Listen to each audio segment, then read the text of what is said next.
ছোট্ট ব্লগ নিয়ে। আলপনার পিতৃথলির মধ্যে পাথর হয়েছিল, তোমরা তো সবাই জানো। আমরা এর আগে হোমিওপ্যাথি ওষুধ খাওয়ালাম। আমরা মনে করলাম কি ডাক্তারবাবু বললো যে হোমিওপ্যাথি ওষুধ খেলেই ভালো হয়ে যাবে, আমি পাথর বের করে দেবো। খেতে খেতে খেতে খেতে দেখেছি যে বের হলো কি না, আমরা আবার পরীক্ষা করলাম। না যে বন্ধুরা কমেন্ট করলো না, অনেক বন্ধুরা কমেন্ট করে বললো যে তোমরা হোমিওপ্যাথি ওষুধ খায় না, একবারে অপারেশন করে নাও, নাহলে এই পাথর কোনোদিনও জীবনে ভালো হবে না। আর নানান কথা শুনে আমরা মনে করছি না আর একবার পরীক্ষা করেই দেখা যাক। শরীরটা খারাপ হয়ে যাচ্ছে, আরো দিনকের দিন শরীর খারাপ হয়ে যাচ্ছে, বিছানা পড়ে যাচ্ছে, কাজ করতে পারছে না, খেতে পারছে না, ছুটে পারছে না, এরকম। তখন আমরা পরীক্ষা করে দেখলাম পাথর বড় হয়ে গেছে, আর থামা যাবে না। এখন হোমিওপ্যাথি ডাক্তার বাদ দিয়ে আর একটা হোমিওপ্যাথি ডাক্তারের কাছে গেলাম, অঞ্জলি বক্সি দেখে বললো যে এই পাথর অপারেশন করতে হবে, আমি বের করতে পারবো না, কেননা বেশি হয়ে গেছে আর বড় হয়ে গেছে পাথর, ওই জন্যে চারিধারে লাগে আছে পাথর, হবে না, এটা বের করা যাবে না, তোমরা অপারেশন করে নাও। এখন আমরা ডাক্তার দেখাচ্ছি গঙ্গারামপুর নার্সিংহোমে। না আরেকটা ডাক্তার দেখাচ্ছি সঞ্জয় দত্ত একটা যাবে, নার্সিংহোমে ভর্তি হবে।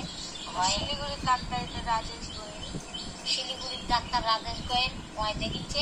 এখানে আমার হাতলালের দাস, এখানে আমার একটা মামি আছে, ওর টিউমার হয়েছিল, ওই টিউমার অপারেশন করেছে রাজেশ গোয়েল। ওই গঙ্গারামপুর সুস্পষ্ট নার্সিংহোমে, গঙ্গারামপুর সুস্পষ্ট নার্সিংহোমে তো অপারেশন করেছে। ওই জন্য আমরা বলেছি যে ওখানে আমরাও করবো। ওখানে বলে খুব ভালো ডাক্তার, ভালো ভালো আছে, তার মধ্যে সুযোগ সুবিধা ভালো আছে। আবার একটাই দুশ্চিন্তা, বাড়ির মানুষের থাকতে দেবে।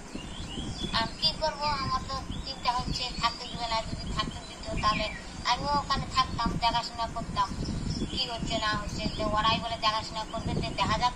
আজকে রক্ত তো দিতে যাবে, রক্ত দিতে যায় কেমন দেখাশোনা করছে ওরা, আমরা আগে দেখি।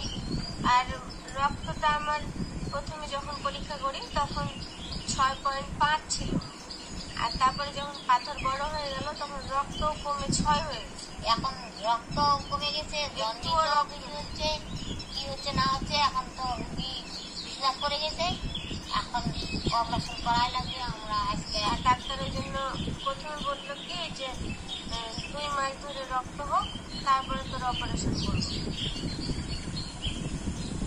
তখন ফুগা বলছে কি যে ডাক্তারের কাছে ফুগা আবার বললো যে আমাদের রক্ত ম্যানেজ করা আছে, আমরা দেরি করবো না, আর যতদিন ধরে পাথরটা নাকি থাকবে ততদিন আমি খাতে পারবো না, উঠতে পারবো না, বিছানায় পড়েছি, এখন কিছু কাজ করি না। অপারেশন আর লাগে মাথা ঘুরে পড়ে যাবে, আর বমি হয় প্রতিদিন, খাওয়া যায় না। তখন ওই ডাক্তার বললো যে তোমাদের রক্ত তাহলে ম্যানেজ যখন আছে তাহলে ভর্তি করে দাও। ওই জন্য আজকে যাবো ভর্তি হতে। আজকে মঙ্গলবার বুধবার ভর্তি রাখবে, রক্ত দেবে, তারপর বৃহস্পতিবার ছুটি, তারপর শনিবারে আবার তখন অপারেশন করবে। তার জন্যে বন্ধুদের জানালাম, সকাল সকাল জানানোর জন্য চলে আসলাম তোমাদের সামনে। এতদিন তো আমরা ভিডিও করিনি, আর এখনো আর ভিডিও করবো না। যতদিন সুস্থ না হবে ততদিন আর ভিডিও দিতে পারবো না। তোমরা সবাই ভালো থাকো, সবাই আশীর্বাদ করো, আর কোনো তাড়াতাড়ি ভালো হয়ে আসুক, আমরা যেন আবার ভিডিও দিতে পারি। কৃষ্ণ সুস্থ হয়ে আসুক। নমস্কার। আজকে আমাদের এই লাইভ ড্রপ চালাচ্ছি, আর একটা বিশেষ কথা বলতে চাই।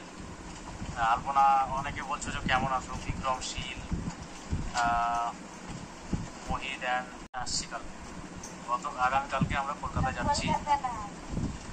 সেটা হচ্ছে কলকাতার উদ্দেশ্যে, কলকাতায় যাব প্রথমে। সেটা হচ্ছে আমরা